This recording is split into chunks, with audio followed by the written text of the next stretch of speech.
23 मार्च 1931 की सुबह Lahore central jail में सब कुछ आम दिनों के जैसा लग रहा था।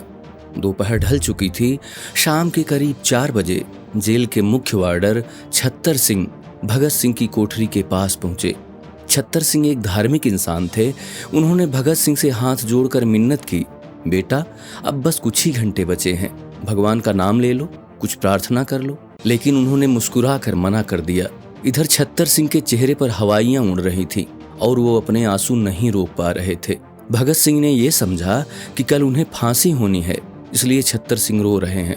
लेकिन तभी वह फूट फूट कर रोने लगे और उन्होंने कांपती हुई आवाज में बताया कि फांसी कल सुबह नहीं बल्कि आज शाम 7 बजे ही दे दी जाएगी। नमस्कार दोस्तों, मैं हूं विपिन त्रिपाठी और गौरव गाथा के पहले एपिसोड में हम बात करने जा रहे हैं देश के महान सपूत, महज 23 साल की उम्र में देश के लिए कुर्बान होने वाले भगत सिंह के उन आखिरी कुछ घंटों की, जब ब्रिटिश हुकूमत ने डर कर तय वक्त से एक दिन पहले ही अचानक उनके 2 साथियों राजगुरु और सुखदेव के साथ उन्हें फांसी पर लटका दिया था। मित्रों, इस कहानी की शुरुआत इससे ठीक 3 साल पहले दिसंबर 1928 में हुई, जब पुलिस लाठीचार्ज में हुई। लाला लाजपत राय की मौत का बदला लेने के लिए भगत सिंह, राजगुरु और सुखदेव ने एक पुलिस अधिकारी जॉन पी सैंडर्स की हत्या कर दी। इसके बाद उन्होंने 8 अप्रैल 1931 को public safety and trade dispute बिलों का विरोध करने के लिए दिल्ली नेशनल असेंबली में बम फोड़े और पर्चे उछालकर अपना प्रोटेस्ट जाहिर किया। ब्रिटिश पुलिस ने तीनों को अरेस्ट किया और फिर असेंबली बमबारी को सैंडर्स की हत्या से जोड़कर इन पर लाहौर षड्यंत्र केस चलाया गया। अंग्रेजी सरकार इनसे इतनी घबराई हुई थी कि इन्हें कानूनी बचाव और जीरा का भी मौका नहीं दिया गया और 7 अक्टूबर 1930 को भगत सिंह, राजगुरु और सुखदेव को फांसी की सजा सुनाई गई। सजा की तारीख फैसले के लगभग 5 महीने बाद 24 मार्च तय की गई थी और भगत सिंह लाहौर सेंट्रल जेल में बंद अपनी शहादत का इंतजार कर रहे थे। 24 मार्च से ठीक एक दिन पहले 23 मार्च की सुबह करीब 10 बजे भगत सिंह के वकील प्राणनाथ मेहता उनसे मिलने काल कोठरी में पहुंचे। भगत सिंह पिंजरे में बंद शेर की तरह टहल रहे थे और उनके चेहरे पर एक बड़ी सी मुस्कान थी। उन्होंने अपने वकील से सबसे पहले पूछा, क्या आप वो किताब लाए हैं जो मैंने मंगवाई थी? दरअसल वो किताब रूसी क्रांतिकारी व्लादिमीर लेनिन पर थी। मौत सामने थी, लेकिन उन्हें अपनी जान की नहीं बल्कि उस किताब को पढ़ने की जल्दी थी।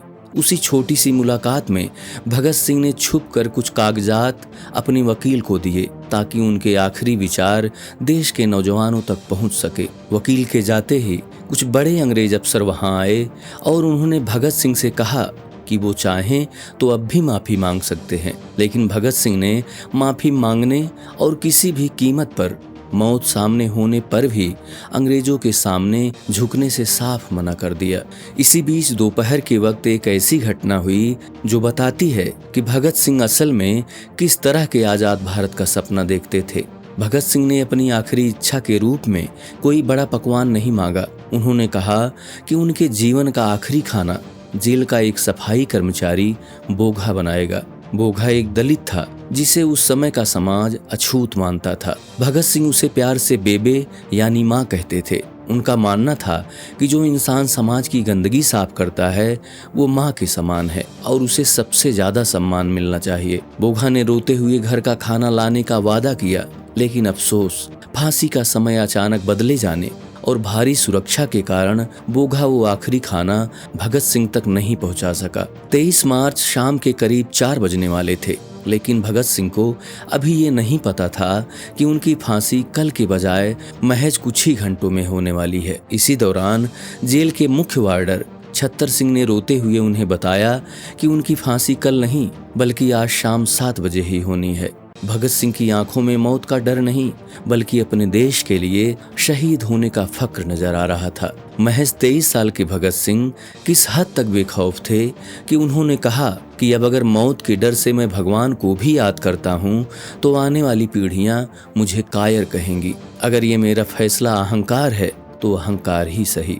इस तरह पूरा दिन निकल गया और अब वो समय भी आ गया जब भगत सिंह, राजगुरु और सुखदेव को फांसी दी जानी थी। शाम के ठीक 7 बजे जब जेल के गार्ड उन्हें लेने आए तो भगत सिंह लेनिन की वही किताब पढ़ रहे थे। उन्होंने गार्ड से कहा, ठहरो, अभी एक क्रांतिकारी दूसरे क्रांतिकारी से बात कर रहा है। कुछ देर बाद उन्होंने पन्ना मोड़ा, किताब को छत की तरफ उछाला और बोले, चलो। भगत सिंह, सुखदेव और राजगुरु जब अपनी कोठरियों से बाहर निकले तो उनके चेहरों पर खौफ का नामो निशान नहीं था।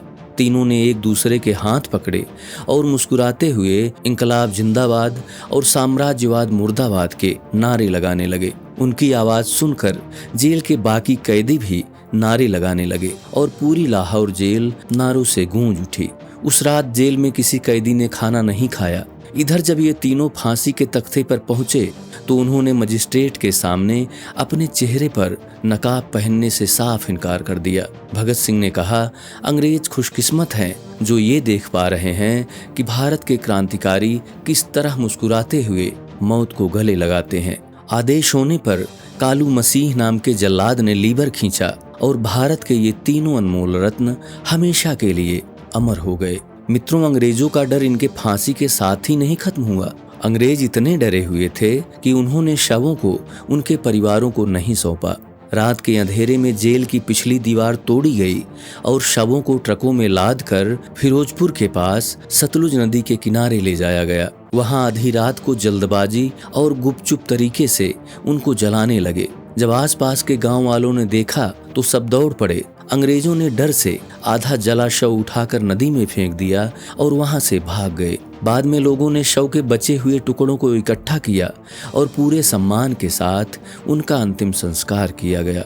अंग्रेजों को लगा था कि वो रात के अंधेरे में इन तीन क्रांतिकारी आवाज़ों को खामोश कर देंगे, लेकिन उन्हें नहीं पता था कि ये आवाज़ें अब पूरे देश में तूफान बनकर उठने वाली थीं। भगत सिंह सिर्फ 23 साल जिए, लेकिन उन्होंने पूरे देश को ये सिखा दिया कि बिना किसी डर के सिर उठाकर कैसे जिया जाता है।